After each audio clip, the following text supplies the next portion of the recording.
जय श्री गणेश दोस्तों। हमारी आज की कहानी का नाम है दिक्कत। कहानी अच्छी लगे तो प्लीज चैनल को सब्सक्राइब कर लीजिएगा। अब शुरू करते हैं कहानी।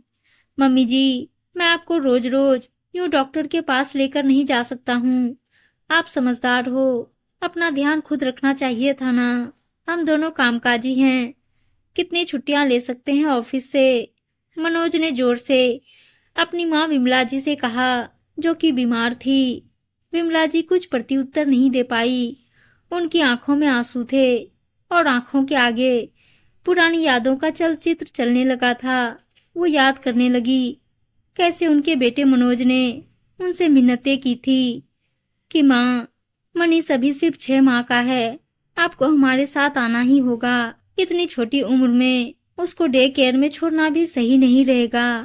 और शिखा की काफी अच्छी जॉब है, मैं यूं उसको जॉब छोड़ने नहीं दे सकता हूँ। 2-3 साल आप मेरे साथ रह लीजिए, और बाबूजी तो यहाँ बड़े भैया के साथ अच्छे से रहते ही रहेंगे। आपका ये एहसान मैं कभी नहीं भुला पाऊंगा। विमला जी का दिल पिघल गया और उन्होंने अपने बेटे और छोटे से पोते के खातिर इस मेट्रो सिटी में आने का फैसला ले लिया। विमला जी के पति महेश जी भी परिवार की भलाई के लिए कुछ नहीं बोले। विमला जी के जाने के 1 साल बाद महेश जी स्वर्ग सिधार गए। पति के दुख में व्याकुल विमला जी को अब भी अपने बेटे के साथ रहने के लिए एक और वजह मिल गई थी। विमला जी सुबह 5 बजे उठकर अपने बेटे बहू के लिए टिफिन रेडी करती थी। फिर पोते के पूरे दिन काम साफ सफाई के लिए काम वाली आती थी। लेकिन छोटे बच्चे के पीछे भागते भागते विमला जी कब थक के चूर हो जाती, उन्हें समझ ही नहीं आता था। बहू शिखा भी विमला जी के स्वभाव का पूरा फायदा उठाती। अगर वो खाली भी होती तब भी अपने बेटे के सारे काम अपने सासू माँ से ही करवाती थी। कहीं ना कहीं उसको भी यह एहसास हो चुका था कि विमला जी अब उन्हें छोड़कर कहीं नहीं जाएंगी। धीरे धीरे विमला जी की तबीयत खराब रहने लगी। अब उनके बदन में उतनी फुर्ती नहीं बची थी। लेकिन मनोज और शिखा ने उनकी गिरती हुई तबीयत की कभी परवाह नहीं की। वो दोनों अपने अपने ऑफिस दोस्तों में इतने मशगूल हो गए कि उन्हें जरा भी एहसास नहीं था कि काम करने की भी एक अवस्था होती है। एक सुबह विमला जी रसोई में काम करते हुए बेहोश हो गई। डॉक्टर बोला, इनके कुछ ब्लड टेस्ट करवाने होंगे। डॉक्टर ने दवाइयों की लिस्ट मनोज को थमा दी।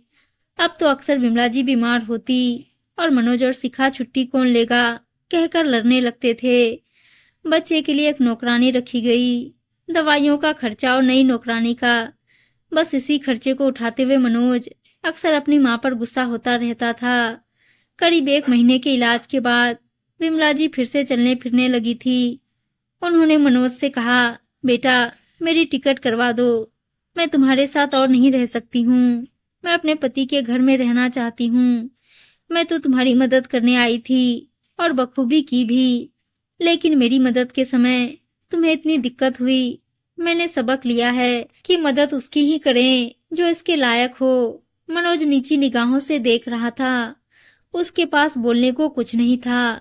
शायद उसको भी अफसोस हो रहा था कि समय रहते अगर वो अपनी माँ का ख्याल कर लेता तो माँ आजीवन उसके ही साथ रहती।